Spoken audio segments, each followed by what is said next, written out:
আসসালামু আলাইকুম। নিয়মিত বাংলা সংবাদে আপনাদের স্বাগতম। শুরুতেই থাকছে শিরোনাম, এরপর বিস্তারিত।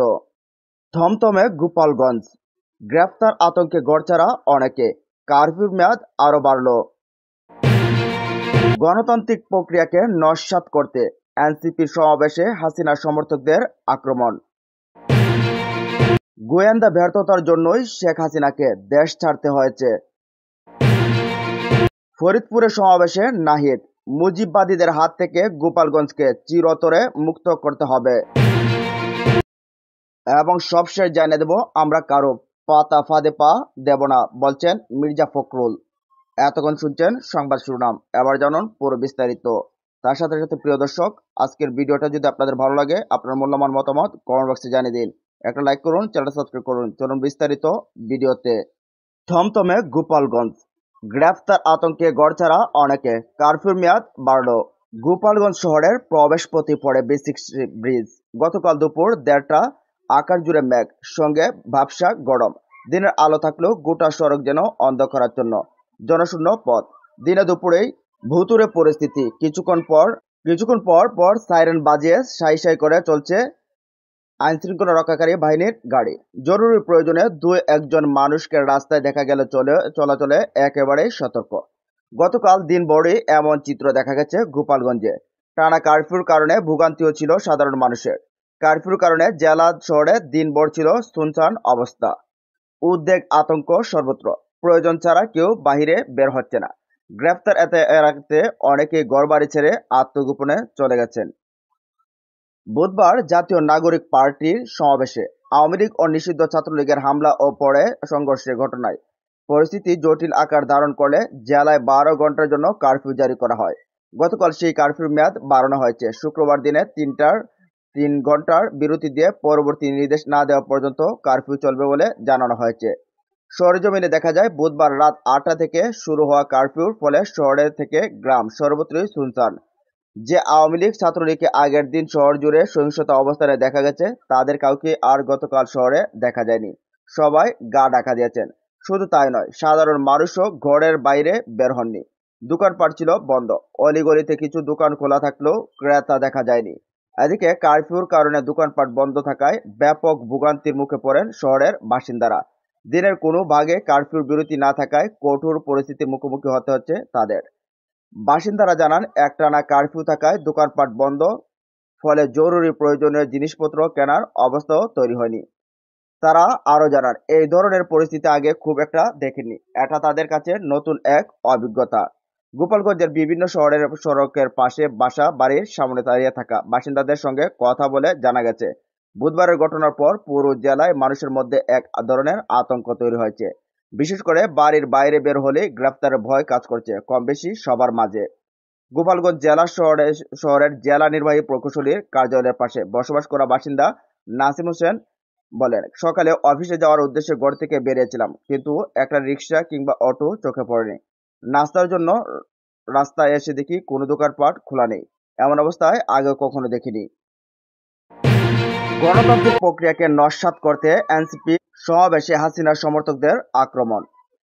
পতিত ফ্যাসিস্ট হাসিনা সমর্থকরা পরিকল্পিতভাবে গণতান্ত্রিক প্রক্রিয়াকে নস্যাৎ করার জন্য ফ্যাসিস্ট বিরোধী আন্দোলনের উল্লেখযোগ্য ভূমিকা পালনকারী জাতীয় নাগরিক পার্টি এনসিপি নেতাদের সমাবেশে আক্রমণের ঘটনা ঘটিয়েছে বলে মনে করেন বিএনপি।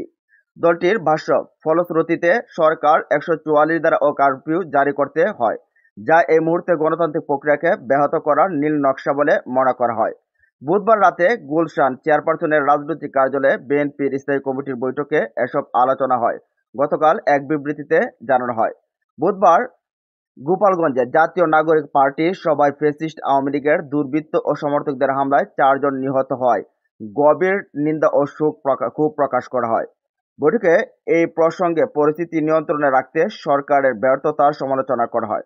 বৈঠকে রাজনৈতিক দলগুলো অত্যন্ত সতর্কতার সঙ্গে তাদের কর্মসূচি নির্ধারণ করবে, অন্যথায় গণতন্ত্র বিরোধী শক্তিকে সুযোগ করে দেওয়া হবে। বৈঠকে জাতীয় ঐকমত্য কমিশনের সর্বশেষ অগ্রগতি সম্পর্কে স্থায়ী কমিটির সদস্য সালাউদ্দিন আহমেদ সবাইকে বিস্তারিত অবহিত করেন। বৈঠকে নেতারা বলেন, অত্যন্ত উদ্বেগের সঙ্গে লক্ষ্য করা হয় যে গণতন্ত্রের উত্তরণের পথকে বিঘ্নিত করার জন্য এবং আগামী ফেব্রুয়ারি মাসে প্রতিশ্রুত জাতীয় সংসদ নির্বাচনকে ব্যাহত করার জন্য একটি মহল পরিকল্পিতভাবে দেশের আইনশৃঙ্খলা পরিস্থিতির অবনতি ঘটাচ্ছে। মবক্রেসি, হত্যা, ছিনতাই, ডাকাতি, চাঁদাবাজি ইত্যাদি অপরাধমূলক কর্মকাণ্ড বৃদ্ধি পাচ্ছে।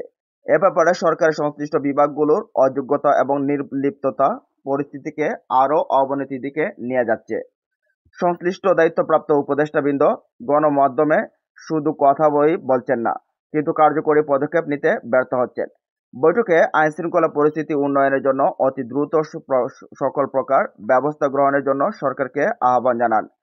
বৈঠকে সম্প্রতি সংঘটিত মিটফোর্ড নৃশংস হত্যাকাণ্ডের বিএনপিকে সম্পূর্ণভাবে অন্যায়ভাবে জড়িয়ে কয়েকটি রাজনৈতিক দলের শিষ্টাচার বহির্ভূত বক্তব্য ও স্লোগান গোটা জাতিকে স্তম্ভিত করেছে। বিশেষ করে স্বাধীনতার ঘোষক শহীদ president Ziaur Rahman, BNP chairperson Begum Khaleda Zia, fascist বিরোধী আন্দোলনের তরুণ জনপ্রিয় নেতা তারেক রহমান সম্পর্কে রাজনৈতিক শিষ্টাচার বিবর্জিত অশ্লীল বক্তব্য ও স্লোগান গোটা জাতিকে বিক্ষুব্ধ করেছে। এইসব কর্মকাণ্ডের তীব্র নিন্দা ও ক্ষোভ জানায় বৈঠকে। মনে করে এ ধরনের কর্মকাণ্ড শুধু রাজনৈতিক পরিবেশকেই বিনষ্ট করে না, গণতন্ত্র উত্তরণের পথকে ও জাতীয় সংসদ নির্বাচনের প্রক্রিয়াকে ব্যাহত করে। বৈঠকে আশা করে সকল রাজনৈতিক দল পারস্পরিক মর্যাদা ও সৌহার্দ্যের বিষয়টিকে প্রাধান্য দিয়ে এই ধরনের অরাজনৈতিক কর্মকাণ্ড থেকে বিরত থাকবে। সেই সঙ্গে মিটফোর্ড সহ দেশের বিভিন্ন স্থানে সংঘটিত হত্যাকাণ্ডের তীব্র নিন্দা ও ক্ষোভ জানায় এবং অবিলম্বে অপরাধীদের গ্রেফতার করে আইনের আওতার জন্য সরকারের প্রতি আহ্বান জানায়। এদিকে গোয়েন্দা ব্যর্থতার জন্যই শেখ হাসিনাকে দেশ ছাড়তে হয়েছে।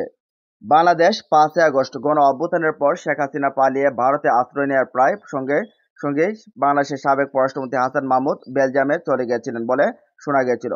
হাসান মাহমুদের বেলজিয়ামের নাগরিকত্ব রয়েছে বলে বিভিন্ন সূত্রে নিশ্চিত হওয়া গেছে। একসময় তিনি লন্ডনে গিয়েছিলেন।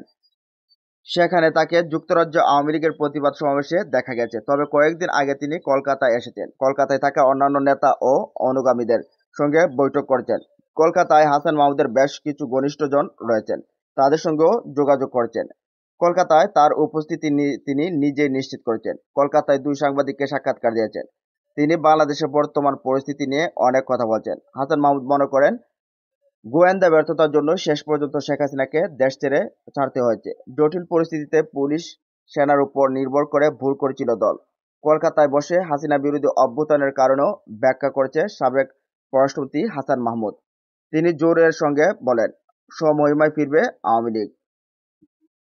তিনি জানিয়েছেন, দলনেত্রী দলের প্রতিটি কর্মীর সঙ্গে নিয়মিত যোগাযোগ রেখে চলছেন।